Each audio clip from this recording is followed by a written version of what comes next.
Investidores, o Bitcoin está sendo cotado aos $62.400 nesse momento, se desvalorizando 1%. E olha só, desde que a gente passou a ter os rumores da aprovação dos ETFs, isso aconteceu lá no dia 16 de outubro de 2023, na verdade a gente teve uma fake news aquele dia, vocês lembram?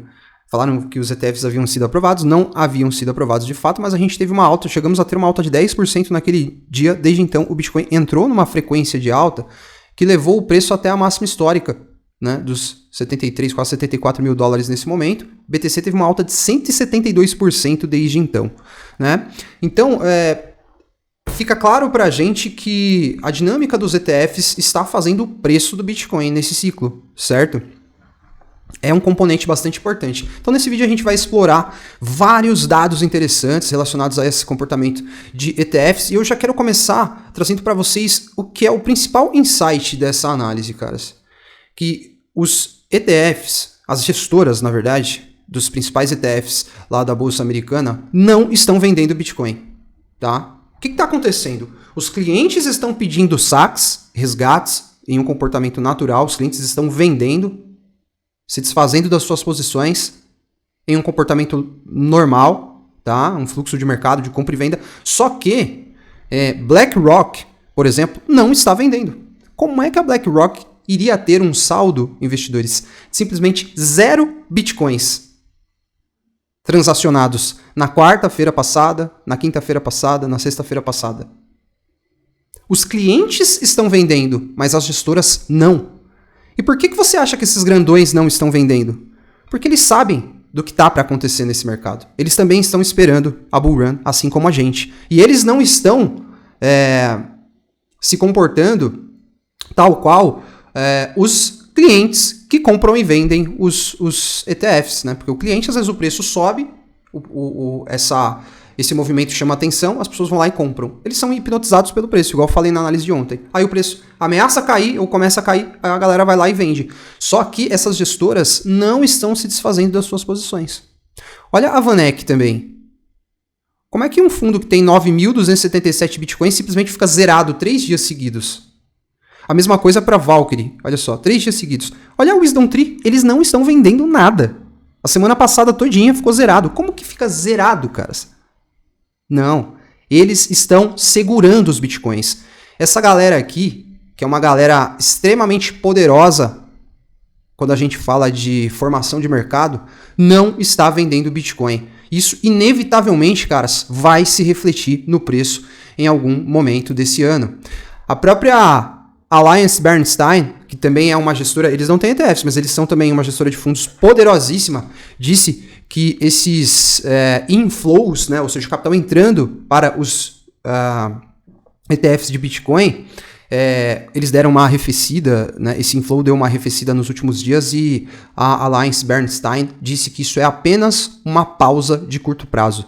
E eles acreditam que o Bitcoin vai atingir 150 mil dólares até 2025, ou seja, eles estão completamente alinhados com as nossas expectativas aqui no canal, certo? E independente dessa volatilidade aqui das últimas semanas, a tendência geral dos preços do Bitcoin é para cima, certo?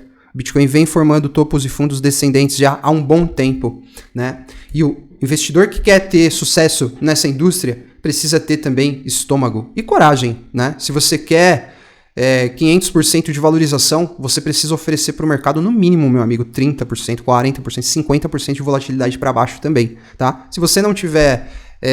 se você não for um investidor capacitado a suportar essas volatilidades, você não está capacitado a obter o benefício das altas, né? Então, esse comportamento dessas gestoras revela algo muito importante sobre o ciclo do Bitcoin, sobre as expectativas desses grandões, né, investidores? E a gente vai seguir em frente aqui no canal.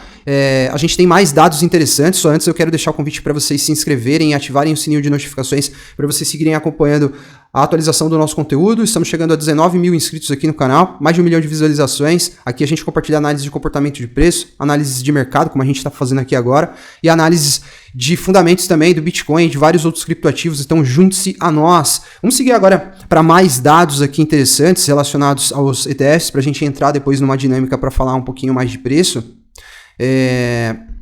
Olha só, a VanEck também fez o pedido para criação de um ETF de Bitcoin lá na Austrália, né? Então, provavelmente a Austrália vai ter também, a Oceania vai passar a ter um instrumento para exposição ao Bitcoin através do mercado tradicional, do mercado TradeFi, né, investidores? E amanhã a gente vai ter o lançamento dos ETFs lá em Hong Kong. Olha só, a gente tem 3 ETFs aprovados que passarão a ser negociados amanhã lá. O mercado asiático, em termos de número de usuários de criptoativos, o continente asiático ele tem bastante destaque, né? Eu não tenho assim clareza em relação à densidade demográfica dos continentes, mas eu acho que o asiático deve ser o mais populoso, né? Porque tem China e Índia lá, então quer dizer, é natural também que essa barra seja deste tamanhão aqui, né? E vamos ver como que isso vai se refletir então para esses ETFs, mas o Eric Balchunas, que é um analista sênior dos ETFs, que cobre a dinâmica dos ETFs lá na Bloomberg, esse cara trouxe informações valiosíssimas durante todo esse processo aí dos ETFs de Bitcoin à vista lá nos Estados Unidos, e ele não tem uma expectativa muito grande em relação aos ETFs de Hong Kong não, tá? Ele pontuou algumas questões aqui, primeiro ele pontua que o mercado de ETFs lá de Hong Kong é bem pequeno, apenas 50 bilhões de dólares, né? E os locais, né? Os investidores locais não podem comprar esses ETFs, pelo menos oficialmente, né? Essas três gestoras, Bozera, China AMC, Harvest, são pequenos, né? Eles não são um peixe grande como a BlackRock. Ele também pontua que a liquidez do ecossistema de ETFs lá de Hong Kong não tem uma boa eficiência e também que as taxas cobradas serão altas, né? Taxas entre 1% e 2% que não vão não competem com os ETFs americanos, né? Então, vamos ver se de fato isso vai ter algum impacto assim tão grande no preço. Às vezes a gente concorda com a opinião de alguém no mercado, investidores, às vezes a gente discorda, e o que a gente deve fazer sempre é respeitar a opinião dos outros, cara. A menos que seja algo assim, uma opinião totalmente sem fundamento, aquela galera que não manja nada, aí você nem fala nada, você ignora, né? Quando o burro fala, o sábio se cala, né? Agora, quando você vê uma pessoa influente, uma pessoa que tem conhecimento, uma pessoa que sabe o que tá falando, tá dando uma opinião que muitas vezes você aí pode discordar, respeita, mano, porque muitas vezes, vocês vão ver, assim, você que é mais novo no mercado de investimento, você vai ver que muitas vezes você vai discordar do cara, você vai falar, esse cara tá viajando. Aí no final das contas, meu amigo, o cara estava certo. E como eu não tenho conhecimento, assim, do mercado asiático, e o Eric Balchunas deve ter feito algum estudo, eu vou só esperar pra ver, não vou concluir nada. O meu desejo, e o meu desejo não significa nada pro mercado, é que a gente tenha realmente uma adoção forte por lá e que a gente tenha um impacto legal no preço do Bitcoin. Mas isso aqui é legal pra gente meio que assim, segurar um pouquinho as expectativas e dar tempo para ver o que vai acontecer, né? Então, a partir de amanhã, esses ETFs passam a ser negociados por lá.